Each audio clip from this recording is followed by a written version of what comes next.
love of money. We're not talking about love of women. We're not talking about love of men. We're not talking about theater love. We're not talking about immorality. We're not talking about lust. We're talking about the love of God that forgives, that cleanses, that purges. We're talking about the love of God that takes us away from the broad way of sin and brings us into the narrow paths of righteousness and holiness. It says, but fornication and all uncleanness or covetousness, let it not be, tell me, say that again, say that confidently, once named among you. You know, there are some local churches, it's like they don't know how to deal with their members. You're here today, this one is committing fornication, and you hear another time, that one is committing adultery, you hear that one is, having this or that. And at church, they try to start disciplining this and disciplining that, but the thing is multiplying in their hands. And instead of everybody going back to the altar and getting saved and having righteousness implanted in the heart and having the nature of Christ that hates sin planted in the heart, instead of becoming righteous by the cleansing of the blood of the Lamb, all they do is discipline this and discipline that, and eventually when everything multiplies, they say, what are we going to do now? If we keep on disciplining everybody, almost everybody will have to go, will have to leave. That's not the solution. Let the love of Christ come into the heart, and then you will hate sin, you'll hate evil, you'll hate immorality, you'll hate fornication and adultery. The love of Christ will replace that lust of the flesh in the life of the individual. That's why it says, when this love of Christ is implanted in you, it says in verse 3, but fornication and all uncleanness or covetousness, let it not be, tell me once again, once named among you, as becometh who? Says. We're no more sinners, we are saints. And then in verse 4, neither filthiness nor foolish talking, neither foolishness nor foolish talking, nor jesting, which are not convenient, but rather giving of thanks. But this ye know, that no whoremonger, nor unclean person, nor covetous man, who is an idolater, has any inheritance in the kingdom of Christ and of God. Let no man deceive you with vain words, because of these things cometh the wrath of God upon who? The children of disobedience. Verse 25. Husbands, are you there? I said, are you there? Verse 25. Husbands, tell me the rest. Tell me again. Love your wives. That will cure you of adultery, of immorality. Husbands, love your wives. If you find a married man committing adultery, committing immorality, and there's something you can tell about that man. His mind, his eyes are shifting away from the wife. You find a woman committing adultery, fornication, you'll find that woman, her mind, her eyes, her interest will be shifting away from the husband. This will cure you, married man, married woman, of adultery and fornication. It says, husbands, love your wives, even as Christ, tell me, also love the church. If you love to that point, in that capacity, and you love that wife at all times, whatever the condition, you're going to find that it keeps you away from sin. And those of us who are not married, when you love Christ and you love God with all your heart, all your soul, and all your mind, there'll be no vacancy in your heart to love immorality or to do evil. Love the Lord. All your heart, all your soul, all your mind. It says, husbands, love your wives, even as Christ also loved the church, and he gave himself for it, that he might sanctify and cleanse it with the washing of water by the word, that he might present it to himself, a glorious church. Is it possible to be a glorious church? I said, is it possible to be a glorious church? You know, sometimes the way some people talk, and they say, you know, our pastor is a perfectionist. He wants a holy church, a righteous church, a glorious church. And then they say, you know, how can a church be as large as this? And then you're going to have a spotless church, a glorious church. Wouldn't somebody go and counsel our pastor and tell him to stop knocking his head on the wall and all this holiness, without which no man shall see the Lord? Once the church becomes large, with all these young people and with all these adults, it's impossible to be holy all through and through.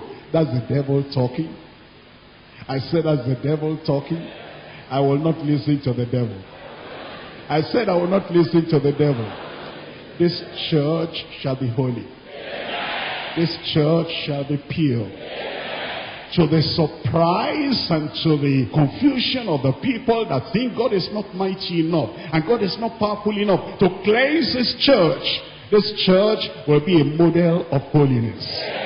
It says in verse 27 that he might present it to himself a glorious church, not having spot or wrinkle or any such thing, but that it should be holy and without blemish. Number one, we experience the love of God in our hearts. After that experience, then we go to point number two, expressing his love from the heart. Expressing his love from the heart. Number one, he plants that love in the heart. And because he plants it in the heart, out of the abundance of the heart, the mouth speaketh. It is what is in the heart that will come out in the mouth, that will come out in the life. We're looking at Matthew chapter 12. Matthew chapter 12, verse 34. O generation of vipers, how can ye being evil speak good things? For out of the abundance of the heart, the mouth speaketh. Out of the abundance of the heart, the mouth speaketh. It's what's in the heart that is expressed through the mouth and through the life. And when God plants his love in our heart, that is what will be expressed. In 2 Corinthians chapter 5 verse 14. 2 Corinthians chapter 5 verse 14. For the love of Christ constraineth us, because we thus judge that if one died for all, then were all dead.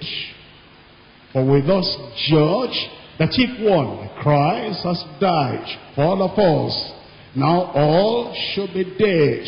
That means you are dead to self-interest. You are dead to self-exaltation, self-ambition or selfish ambition. You are dead to everything that wants to attract self. You are not a self-seeking man, a self-seeking woman anymore, because Christ died.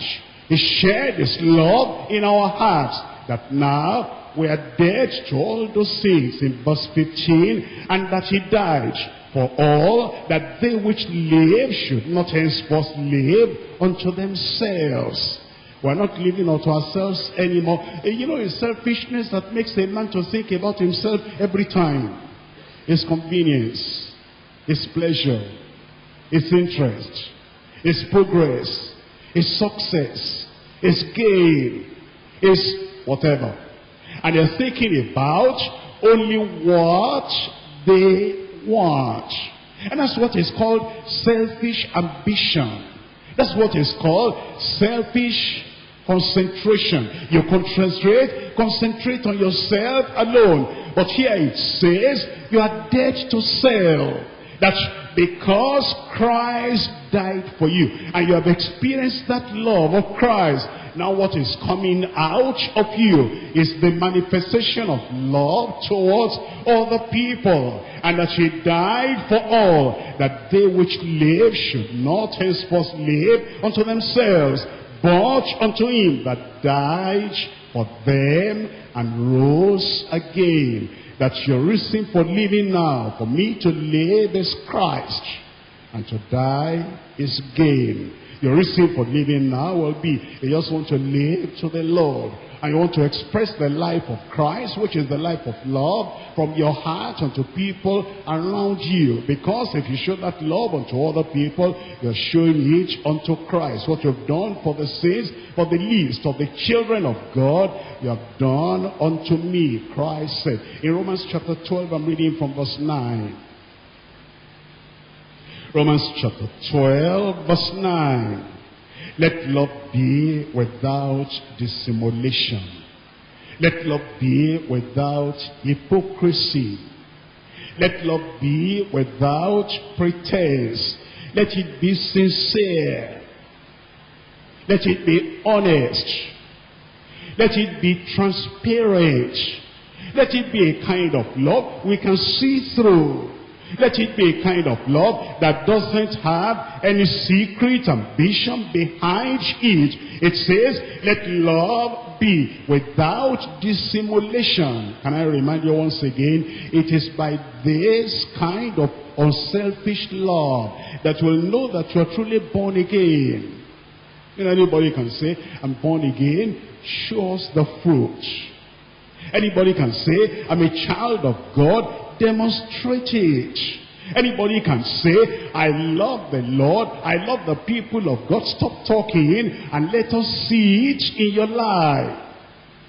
And be honest and sincere in that love. And let love be without dissimulation. Abhor that which is evil. Cleave to that which is good. Verse 10, be kindly affectioned one to another with brotherly love. In honor, what?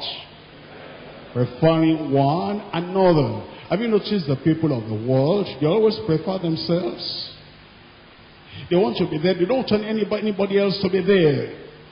They want to possess. They don't want any other person to possess.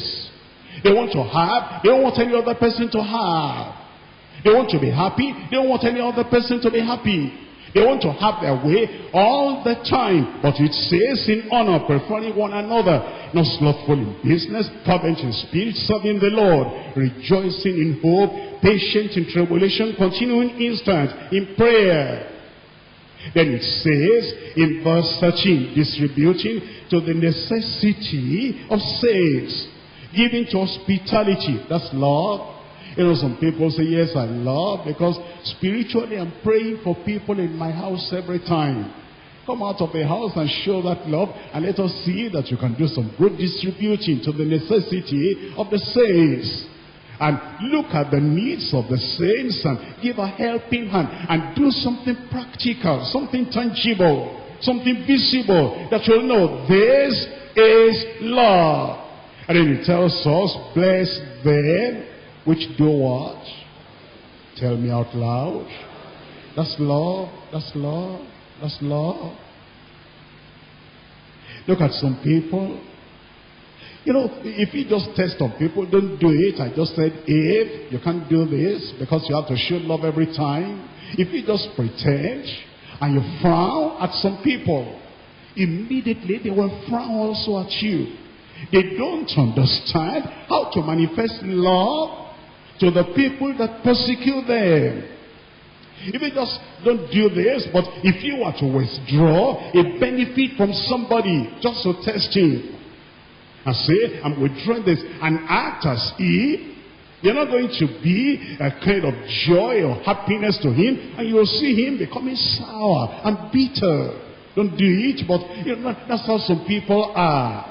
They don't understand that it is when the night is dark and when there are no stars in the sky and when everything is bleak and black and terrible, it is that comes as a test to your love. The love that we profess that we have. And you know, sometimes you find that at home.